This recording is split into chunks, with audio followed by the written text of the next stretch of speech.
When a woman walks into the fire with nothing but 3 children and a wedding blanket, you don't ask where she came from. You ask what the hell happened to make her keep going. This is Nita's story, and it don't start pretty. Part 1. The cast out word count, 790 tone, gritty, cinematic, emotional, frontier real style, Wild West, classic American Western storytelling. The sun in 1879. Colorado didn't shine, it punished. The wind didn't cool, it peeled skin, and the red dirt underfoot wasn't soil, it was judgment, packed tight with every boot that ever walked over someone like her. Nita Hawk kept walking. She had no husband, no home, no help. Just 3 boys behind her. Levi, 8, walking like he was older than he should be. Jesse, 6, who hadn't spoken since yesterday. And little Wade, barely 4, shuffling with open blisters on both feet. She had no food, just the memory of it. No shelter, just sky. All she carried was a canvas sack. Inside, a tin cup, 2 sewing needles, and the wedding blanket that had once wrapped her baby boy on his first night home. Now it smelled like ash and sunburn. She'd been cast out 7 days ago. Her late husband's sister had delivered the sentence. Ain't no room for no Apache under this roof. Then the farmhouse door slammed, a sound louder than any gunshot Nita had ever heard.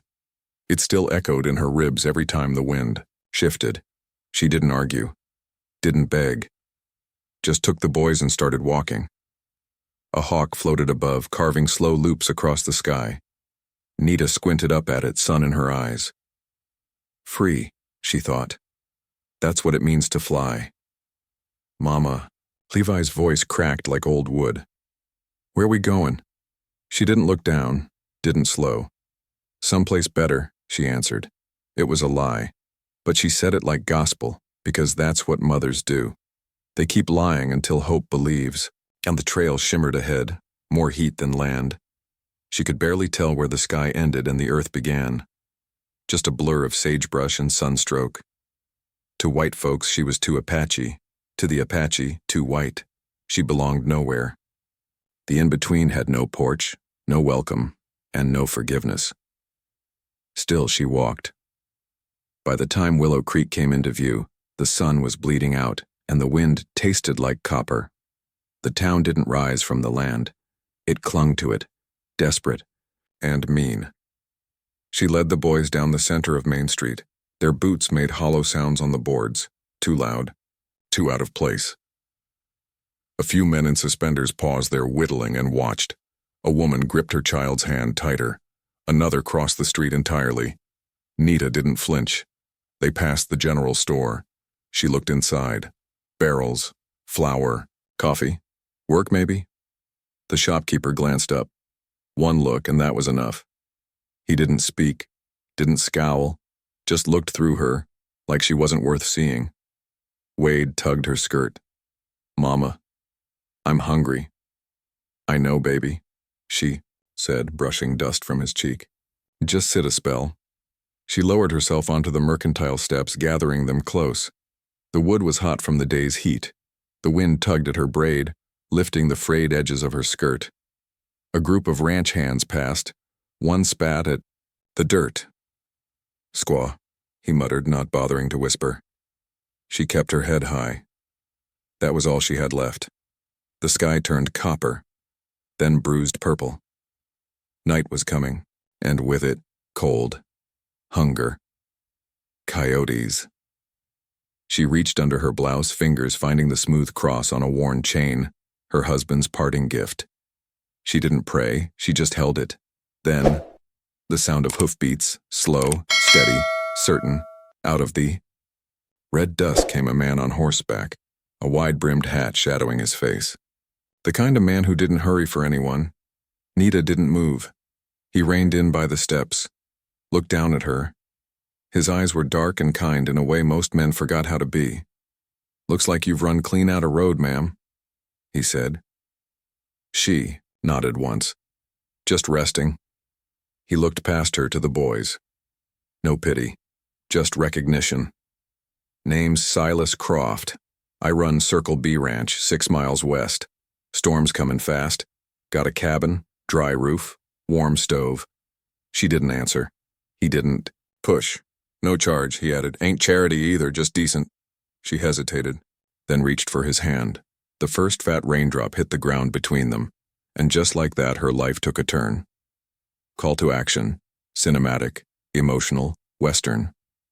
If that moment got under your skin, don't ride off just yet. Nita's journey is only beginning, and what waits at Circle B might just change everything. Subscribe now, and stay for the storm. By the time the wagon rattled out of Willow Creek, the sun had vanished, and the wind smelled like trouble. But Nita had no wagon, no horse, no ride, just her sons and her silence, and a town that had already measured her and found her unworthy. Willow Creek had promise. From a distance, it looked like a place a woman could start over. Up close, it was vinegar in a whiskey bottle. Pretty label, nothing sweet inside. Her boots scuffed the warped planks of Main Street. The storefront windows reflected back 4 ghosts, her and her boys, dusty, thin, and unwanted. The town didn't say it outright. It didn't have to. It said it with closed shutters and turned backs. It said it with the way women gripped their children tighter, the way men chewed slower when she passed. It said it with silence so sharp it cut. Levi walked ahead, jaw clenched like a man twice his age. Jessie kept close to her hip, head down. Wade dragged behind, too tired to complain.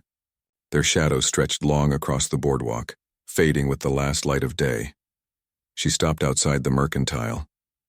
Her stomach twisted at the smell of flour, leather, and salt pork wafting through the cracks in the door. She peered through the glass. Inside, the shopkeep was counting coins. Big man, red face, beard like rust. He looked up and locked eyes with her through the window. And then, nothing. Not a nod. Not a word. Not even a twitch of his lip. Just that. Look. The one that saw her and dismissed her in the same breath. She turned away. Across the street, a dog barked. A woman in a sky-blue dress whispered something to her husband and cast a look that curled like smoke. Sharp, fast, and full of judgment. Nita lowered herself onto the steps of the general store. The wood was warm beneath her skirt, but the air had teeth. She pulled her boys close. Levi sat stiff. Jessie leaned in without a word, and Wade curled against her side like a pup in need of shelter. A group of ranch hands ambled past, boots loud, on the boards laughter louder. One of them, a lean man with a mustache like he glued it on wrong, slowed down just enough. Well now, look at this picture, he drawled. Half-breed picnic on the porch. The others chuckled, then quieted when they caught Levi's hard stare. Best keep movin', Nita said flatly, voice dry as mesquite. She didn't look up. The man smirked but moved on. They always moved on. Pride was the last thing she owned. And she wore it like a bulletproof vest, even if it didn't stop much. She wrapped an arm around each boy and watched the sky darken to iron. No one was coming. No one was going to offer food, or work, or even water. The town had closed its doors, to her before she even knocked. Wade whimpered. I'm cold, he said, voice barely a whisper. I know, baby, she replied, brushing his curls back. We'll find a place. But where? The livery? The church? Or out under the eaves like strays? She looked down the street. Dust blew in little devils through the alleyways. A shutter slammed somewhere, and it sounded too much like that farmhouse, door back in Arkansas. The one that sent her out into the world without anything but her boys and her bones. She pulled the wedding blanket from the sack and draped it over the boys. That blanket had once meant home. Now it just meant they were still trying. Above them, the sky cracked, dry thunder rolling over empty land. Mama, Jessie whispered, they don't like us here, do they? She didn't lie. No, baby, they don't. He nodded like he already knew. Levi held still, staring out at the dirt road like he was waiting for something to come out of it. And then, a sound. Low, steady, hoofbeats. Nita squinted through the dust. A rider emerged from the blur, framed by the last orange bleeding from the sky. She knew, without knowing how, that he wouldn't ride past, and he didn't. He stopped in front of them, said nothing at first, just looked. A long, solid silence. Not the kind that judges. The kind that sees. His name was Silas Croft. And when he spoke, it wasn't with pity. It was with quiet recognition, like he'd seen a storm just like her once and hadn't turned away. The wind died for just a second, long enough for Nita to hear the horse's breath, thick, steady, and warm. The rider didn't speak right away. He just sat tall in the saddle, reins loose in one hand, the other resting on the horn like he wasn't in any kind of hurry. Dust swirled around his boots. The light behind him was bleeding into rust. His figure cut clean against the sky. Dark hat, trail-worn coat, and a jaw that looked like it had made peace with silence.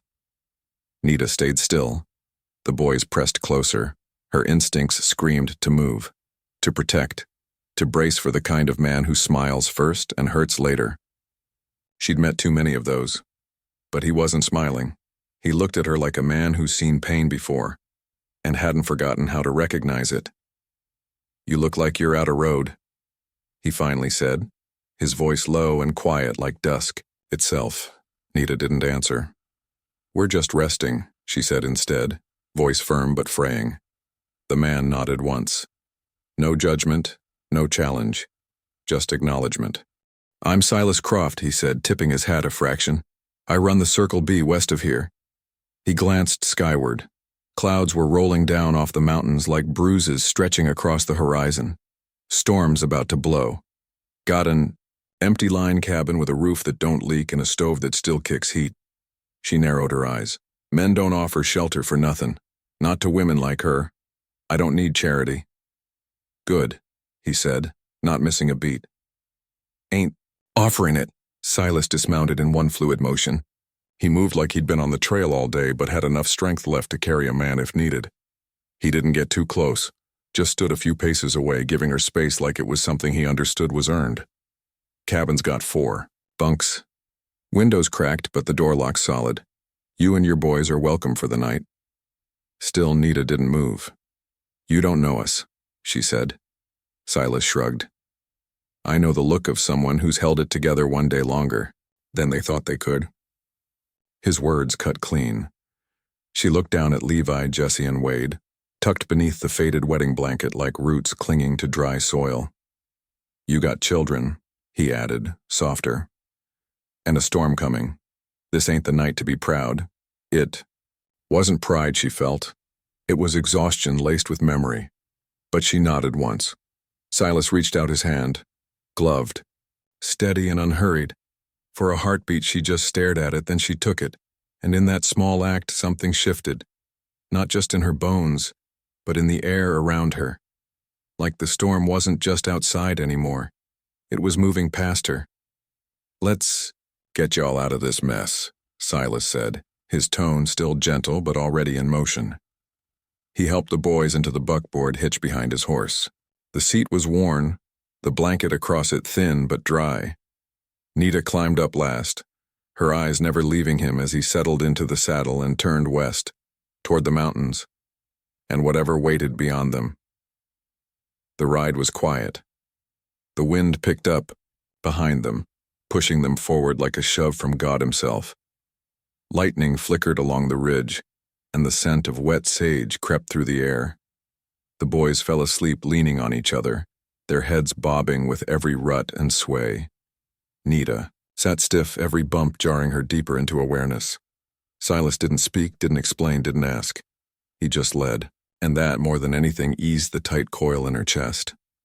By the time the fence line of the Circle B appeared through the rain-soaked twilight, the first drops had turned to a steady curtain. The ranch looked like something out of another. Life, lamplight glowing in the windows, smoke curling from a chimney, fence posts standing like soldiers in the mist. They stopped in front of a small cabin on the edge of the main yard. No one else around, just the sound of the storm crawling over the hills. Silas dismounted and handed her the key. Firewood's inside, stew on the stove if Hattie Mae remembered to leave it. Then, as if it was nothing at all, he tipped his hat and rode off into the dark, vanishing into the rain like he'd never been there. Nita opened the cabin door. Warmth hit her like a memory she didn't think she'd ever feel again. Wood smoke, stew, the sound of something real and safe. She pulled the boys inside. Wade murmured in his sleep. Levi opened one eye, confused but calm. Jesse stumbled toward the fire like it was calling his name. She shut the door behind them, and for the first time in weeks, maybe months, Nita Hawk didn't feel hunted by the world. She felt still, not safe. Not yet, but still. And sometimes, out in the wild, that was the first miracle. The storm broke like a war drum overhead. Rain came down in sheets, slapping the porch, thundering on the roof, hammering the dry dirt into mud. Inside the line cabin, the fire popped and hissed as cold air chased in behind Nita and her boys. She shut the door fast and leaned against it, breathing hard, not from running, but from finally stopping. The cabin was small, one room, 4 bunks, a stove still warm from a recent fire, and a stew pot on the hob that smelled like beef, onion, and mercy. The window rattled. Lightning flashed across the hills. Jesse clung to her side like he'd melt into her bones. Levi helped Wade onto the nearest cot, then climbed up beside him without being asked. The 3 of them huddled like a litter of pups, wrapped in the wedding blanket still damp from the ride. Nita moved slow. Her muscles ached from too many miles, her feet raw, her spirit frayed. She didn't trust the warmth yet, didn't trust the roof to hold, didn't trust the man who'd left them here without asking for anything in return. But she trusted the fire. She trusted the food. She ladled stew into tin bowls stacked on the shelf. It was still hot, rich, and thick. Someone had made it with care. She handed the bowls to the boys and sat beside them, watching as they devoured it with quiet urgency. Wade giggled through his 3rd bite. Levi let out a breath like he'd been holding it for days. Jesse just closed his eyes between spoonfuls like he was remembering how to be alive. Outside, thunder rolled over the hills like a tired god. Inside, for the first time in weeks, there was stillness. Not silence. Stillness. Nita let herself sit, back just for a second. Her eyes drifted to the fire, and something inside her, tight and tired, unclenched. The cabin door creaked open without warning. She shot to her feet, already standing in front of her sons. A woman stood there dripping, wet, wrapped in a shawl and holding a tin lantern. She wasn't young, gray braided into her dark hair, shoulders square, eyes sharp as a branding iron. "Name's Hattie Mae," she said flatly. "I do the cookin' and the talkin' at Circle B." Her gaze landed on the boys, then back on. "Nita, you got names?" Nita hesitated. "I'm Nita. These are Levi, Jesse, and Wade." Hattie Mae nodded once, not soft but not cold. She stepped in, set the lantern down, and pulled a towel from her basket. "Children don't need to be sleeping in wet clothes," she said. She handed Nita the towel, then rummaged around and pulled out a stack of clean flannel nightshirts, worn, patched but dry. Nita took them with shaking hands. "I don't take charity." Hattie's eyes met hers and narrowed. "I didn't say you did. I said your boys don't need pneumonia." Then she turned and walked out into the rain without another word. Nita stood still for a long beat. The towel in her hand smelled faintly of cedar and soap. She dressed the boys slow and quiet. Wade yawned like a baby raccoon and curled up with a full belly. Jesse tugged the blanket over all 3 of them without speaking. Levi gave her a look before he closed his eyes. A look that said thank you, and don't leave all at once. She sat by the stove after they slept, her feet near the coals. Steam rose from the hem of her skirt. Her mind drifted to Silas Croft. Why had he helped her? Men didn't do that. Not for women like her. Not without asking for something in return. But he hadn't lingered, hadn't looked twice. Just handed her a key and rode off into a storm. She reached into her blouse and pulled out the silver cross her husband had given her the week they married. It was warm from her skin, smooth with years of touch. She held, like a memory, not a prayer. Not yet. The wind howled. The stove clicked. The storm didn't let up, but it stayed outside. And in that one-room cabin, Nita Hawk breathed deep for the first time since Arkansas. She didn't know what tomorrow held. Didn't know if the Circle B was a resting place or a trick of fate, but she knew this much. Tonight, her boys were fed. They were dry.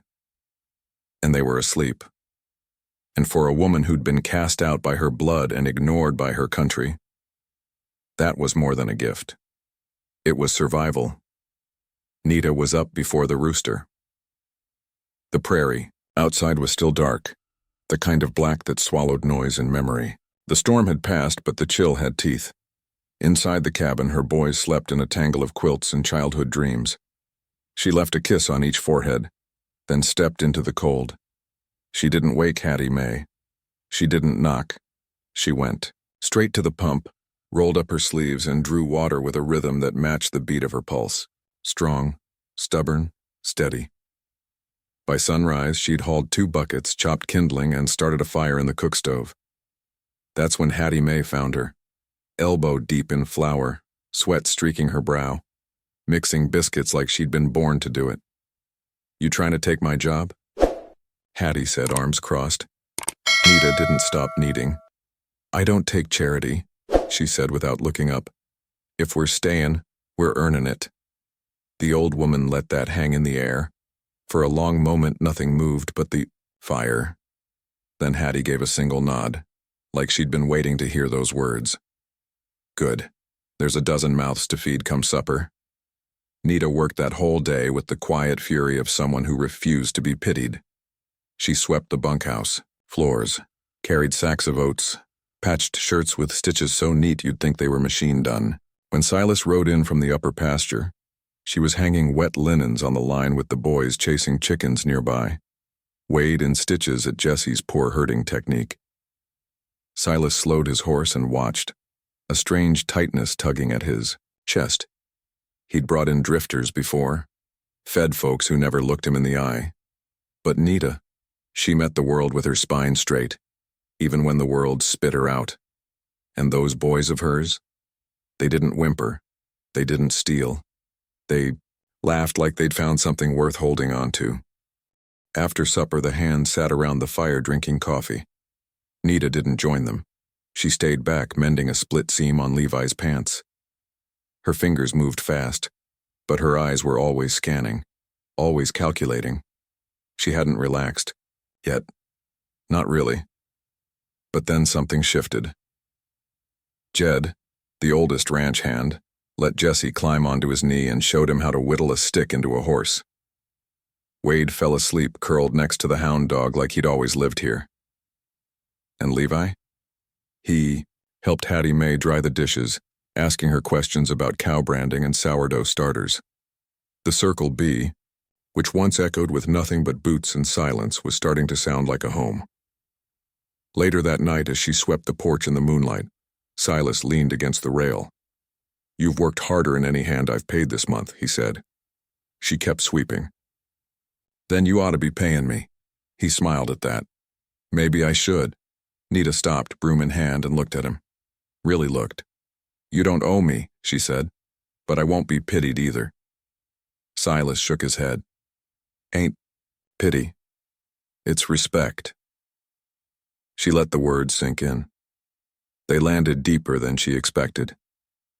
He tipped his hat, just a touch, and walked back inside. Nita stood there a while longer, staring out at the open dark. The prairie was still wild, still dangerous, but in that moment, standing on someone else's porch with calluses on her hands and her sons safe in their beds, she realized something rare. She wasn't surviving. She was beginning to live. The heat of summer settled over the Circle B like a wool blanket. Long days bled into longer evenings, the air thick with dust and honeysuckle. Work was hard, but steady. And life was starting to carry a rhythm. Nita had found a place in it, not just in the chores and cooking, but in the heartbeat of the ranch itself. The boys ran wild and sun-browned, roping fence posts and falling asleep before the stars even came out. And Silas, he'd begun teaching them more than ranch work. He taught them how to ride straight and shoot true, how to patch leather and talk low around skittish horses. He spoke to them like little men, and in turn, they looked at him like he was something just shy of legend, Nita noticed. One night after the supper dishes had been stacked and the lanterns lit, she stepped out onto the porch. The air was cooler there, the kind that hummed with quiet things, the chirr of crickets, the creak of wood settling, the breath of the prairie. Silas was already sitting there, nursing a chipped mug of coffee gone cold. He didn't speak when she sat, just rocked slowly in his chair and let the silence stretch wide. Finally, he said, "Boys are taken to the land." Nita nodded. They never had a chance to be boys before? Not really. He turned to her, eyes soft under the brim of his hat. "What about you?" She looked out into the darkness. "I don't reckon I ever had a chance to be anything before." Silas let the words settle. Then he asked, low and careful, "Where'd you come from, Nita?" She stiffened just a touch. Old instincts rose. Hide it, dodge it, survive. But something in his voice, something patient and unhurried, made her lean into the pain instead. "My husband's people were settlers. Mine were Apache. Neither side ever claimed me right. His family said I tainted him. Mine said I'd turned my back." She swallowed, hard. "When he died, his sister took the house, told me I didn't belong anywhere." Silas didn't interrupt. He just listened, still and solid. "I walked 2 days to Willow Creek," she continued. "Begged for work, they wouldn't even look me in the eye. One man called me less than dirt. Another called me worse." Silas's jaw clenched. "That town don't deserve to call itself Christian." Her voice cracked. "I used to think it was my blood, that I was wrong just by being born." He shook his head slowly. "Blood don't tell a man's story, or a woman's. The land don't care what color your skin is, just wants you to respect it and earn your keep." Nita's lip trembled. She looked down at her hands, calloused, cracked, capable. "I'm so tired of being ashamed," she whispered. He reached over then, quiet as a breath, and laid his hand over hers. It was warm, rough and unmoving. Steady. "You ain't got a single thing to be ashamed of," he said. "You held 3 boys together with nothing but grit and a piece of thread. You showed up on my land and changed it." Tears welled before she could stop them. Not from pain. She'd cried those dry. These were softer, warmer. He didn't pull his hand away. And for the first time in years, she didn't either. Under the cottonwood's shadow and the lantern's glow, Nita cried. Not from despair, but from something far more dangerous. Hope. The first snow came like a whisper, just a dusting over the prairie grass, the kind that made the world look quiet and still. But that whisper turned to a growl in the days that followed. By mid-December, the wind screamed through the cottonwoods and slammed against the barn walls like a drunk with a score to settle. The sun vanished for days at a time. The men in the bunkhouse coughed hard, deep, the kind of cough that rattled your ribs and stayed in the room long after you'd gone quiet. Nita kept the stove burning hotter, wrapped the boys in every quilt Hattie Mae could find. Still, Levi's cheeks turned ruddy with fever for 2 days straight, and Wade couldn't keep his food down. But she nursed them like a she-wolf with a litter, and by God they pulled through. It was Silas who didn't. He refused to rest, working himself to the bone hauling feed through the drifts, chopping wood until his knuckles cracked open, red against the white snow. When the ranch hands dropped one by one, Silas pushed harder. That's when she found him. It was near midnight when Nita noticed the barn lantern still lit. She threw on her shawl, teeth already chattering, and waded out through knee-deep snow. Silas was slumped beside the mare's stall, barely upright. His breath came in ragged gasps, skin glazed with sweat and pale as moon milk. "Silas," she gasped, catching him as he started to fall. He tried to wave her off, mumbling something about, "Just need a minute." but his knees buckled like dead timber. She got him to the main cabin somehow, how she'd never remember. Her shoulders screamed, her lungs burned, but she dragged him like a wounded soldier and threw open the cabin door with the force of fury and fear. Hattie Mae rushed to help. "Lord above, he's burning up." "I'll handle it," Nita snapped, her voice firm and final. She stripped him of his frozen coat and boots, laid him beneath every blanket they had. His fever was a wildfire. He thrashed in the sheets, incoherent, his body a furnace of pain and memories. For 2 days he slipped in and out of delirium. He called for his horse, for his mama, for the Lord, and once, for someone else. "Eliza," he groaned. "Don't go." Nita's hand froze on his brow. She'd heard that name once before from a gravestone on the hill behind the ranch. His wife, the woman buried with his unborn child. Nita sat back, breath caught in her throat. The wind howled like it wanted to drag her into the dark with it. But she stayed. She stayed, wiping his brow, changing the water, whispering to him, steady and warm. "You're not alone, Silas," she murmured. "You hear me? You're not alone. No more." On the 3rd day, the fever broke. It was quiet. Snow fell soft outside the frosted windows. The cabin smelled of pine and boiled herbs, and Silas opened his eyes, weak but clear. His gaze found her, and shame flickered behind it. "I'm sorry," he rasped. "I thought I was talking to—" "I know who you were talking to," Nita said softly. He turned his head, staring at the ceiling. "I buried my heart with her. Swore I'd never dig it up again. Thought if I kept moving, kept my hands busy, it'd all stay buried." Nita leaned forward, voice barely above a whisper. "I thought the same. About my husband. About my place in the world." Silas looked at her now, really looked. "But you pulled something out of me I didn't think was still there." She took his hand in hers, calloused to calloused. "Same here."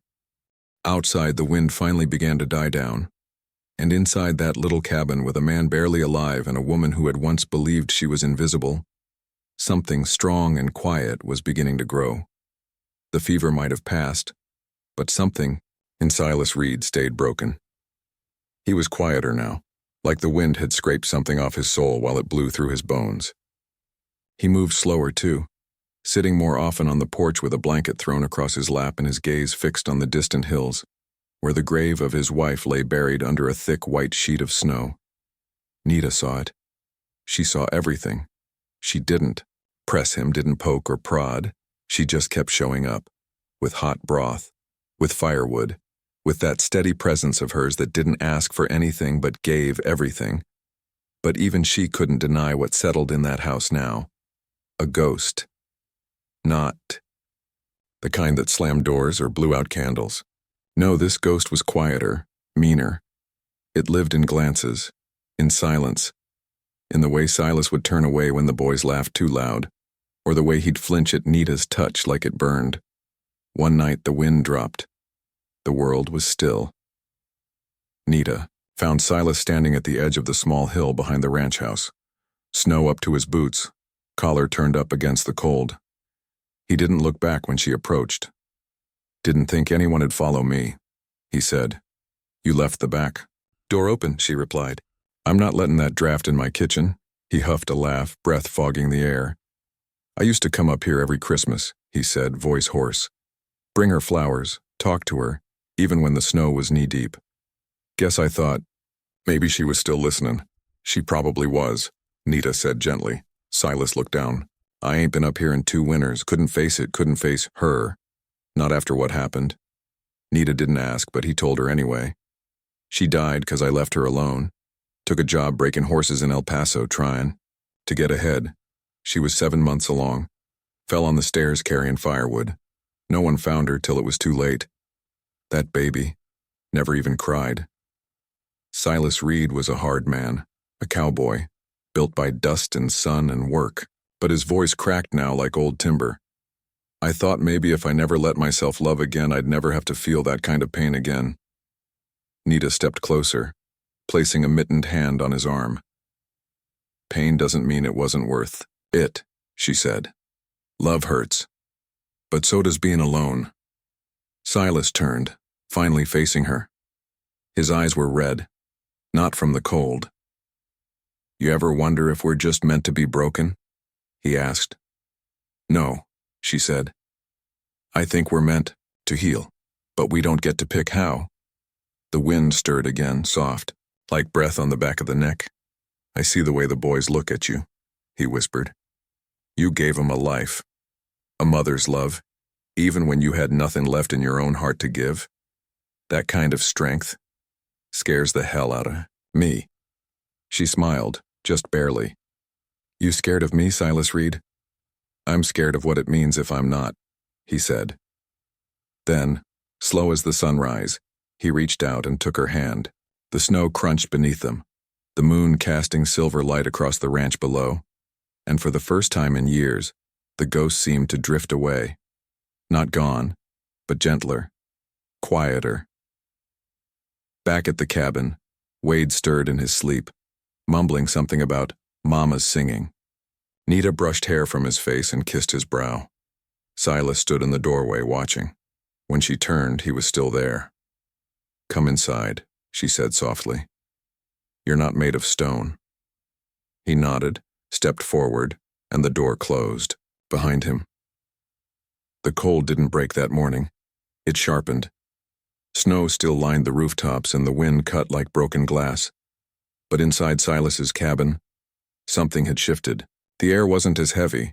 The rooms didn't echo the same. There was warmth in the silence now. Not just loss, but peace. Out here never lasts long. It came with the sound of hooves. Not one rider. Several. Dust kicked up beyond the ridge. By the time Silas stepped onto the porch, rifle slung loose but ready, the riders were already halfway down the trail that curved past the cottonwoods. He didn't need a second look. Briggs, and he wasn't alone. Captain, Briggs and his lawless band weren't the kind of men who knocked. Nita came up behind him, clutching Wade and his little sister close. Her eyes scanned the horizon, but her voice was calm. How many? 5. Maybe 6, Silas muttered. All armed. Wade looked up, eyes wide. Is it the bad men, Mama? Silas glanced back at the boy, his boy now, though no one had spoken it aloud. He knelt down, brushing a hand through Wade's unkempt hair. Y'all go inside. Lock the door. Don't open it unless it's me.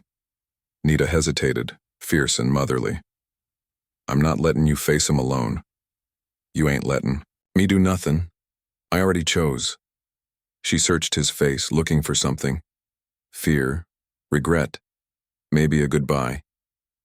What she found instead was calm, unshakable. Like a man who finally knew who he was. She kissed him hard. Come back. He tipped, his hat. The riders pulled up just outside the gate. Briggs sat his horse like a king, eyes cold, the kind of cold that doesn't melt with sunlight. He wasn't a soldier anymore, hadn't been since the war left him twisted, but he still wore that damn coat like it gave him power. Silas Reed, he drawled, loud enough for the valley to hear. Heard you're keeping things that don't belong to you. Silas stood in the center of the yard, steady. Ain't nothing here belongs to you, Briggs. Briggs grinned, all snake. I ain't talking about cattle. I'm talking about that Apache boy and his sister. You know the law. Silas cocked his head. Yeah, I also know it ain't the law you follow. You're just looking to sell, them like you done the others. A murmur rippled through the riders. One of them shifted in his saddle. Briggs's grin faded. This ain't none of your business, Reed. You want to die for 2 half-breeds? Silas's voice dropped like a hammer. They're mine now. The wind stilled, then everything moved at once. A gunshot cracked. One of Briggs's men twitched wrong, raised steel too fast. Silas fired first, clean, dropped him from the saddle. Chaos exploded, but Silas was born for chaos. The fight was fast and brutal. Snow churned red where horses reared.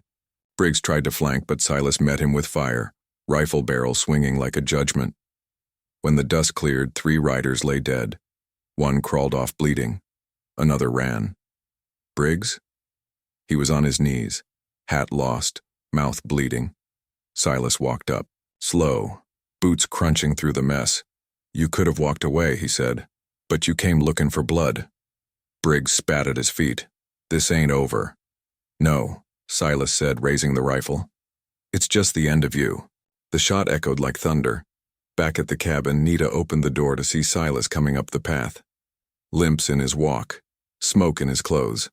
But his eyes were alive. Wade ran to him first. "Did you stop the bad men?" Silas nodded, scooping him up. "Ain't nobody taking you away." Then he looked at Nita. "I chose my family today," he said, voice hoarse. "If you'll have me." She smiled through tears. "Took you long enough." And for the first time since winter started, it felt like spring might come after all. The sun rose slow that morning, casting gold across the frost-covered plains. Silas stood by the fence he built with his own hands, watching Wade chase his little sister through the open yard. Laughter rang through the cold like the jingle of wind chimes. It didn't belong to sorrow anymore. It belonged to a future, one he never thought he'd have. Behind him, Nita came out with a pot of coffee, steam curling into the crisp air. She wore Silas's old flannel draped over her shoulders, sleeves rolled up like she'd always lived here. She had. In some way, she always had. "You're up early," she said, her voice warm and worn like a well-used saddle. "Didn't sleep much," Silas replied, taking the coffee with a nod. "Land's quiet after the storm. Always makes a man think." They stood there for a while, just breathing in the morning. The past few weeks had been a blur, burying the men Briggs left behind, rebuilding the chicken coop burned in the shootout, fixing the west gate. But the biggest work wasn't with tools. It was in Silas's heart. Later that day, he took Wade riding for the first time. The boy was nervous, gripping the saddle horn like it might buck him straight to the moon. But Silas rode slow, steady, his voice calm like river water. "Easy now," he said. "Horse ain't trying to throw you. You just gotta trust it." Wade looked over, brow furrowed. "What if I fall?" Silas smiled, reins loose in one hand. "Then I'll catch you." It wasn't about horses. It was about life. And Wade understood. When they came back, Nita had supper on the fire and music playing soft on the old radio Silas kept for weather reports. It played something Spanish this time, something with soul and desert dust in its bones. Silas didn't understand the words, but he felt every note. That night, they sat out under the stars. The sky was huge out there. No towns, no noise. Just the hum of crickets and the crack of the fire. Wade curled up against Silas's side, already half asleep, and his sister lay curled in Nita's lap. Silas looked out into the dark horizon and said, "Never figured I'd be anyone's father." Nita glanced over, eyes catching firelight. "You didn't have to be. You chose to be." He nodded. "Ain't the same as blood, but it feels heavier." "Sometimes the family we choose," she said softly, "is the one worth bleeding for." He didn't answer, just stared into the flames. The next morning, Silas carved something into the oak post out front, not for him, for them. He etched 3 names, Wade, Lita, Nita, and beneath them, in steady block letters, "This land is theirs." This piece is earned. He didn't need to be remembered, just needed them to keep going. He hung his rifle on the wall that afternoon, locked it up like a memory, then walked into town for the first time in years, hat low, boots worn, but back. Straight, folks looked. Some nodded. Some crossed the street. He didn't care. He wasn't that man anymore. He bought nails, flour, a new pair of shoes for Wade, and he stopped by the schoolhouse too. "I'd like to enroll my son," he told the teacher, voice gruff but proud. Name's Wade. The last scene of the day unfolded at the porch swing. Sunset burned gold across the valley, painting their cabin in warmth. Wade was drawing something in charcoal on paper scraps. His sister held a dandelion to the wind. Nita brushed her hair slow, eyes watching Silas like she still didn't believe this was real. He looked at them all, these pieces of a life he never meant to find, and he whispered, like a prayer to the wind, "This is my home, my family, my redemption." Not loud, not dramatic, just true.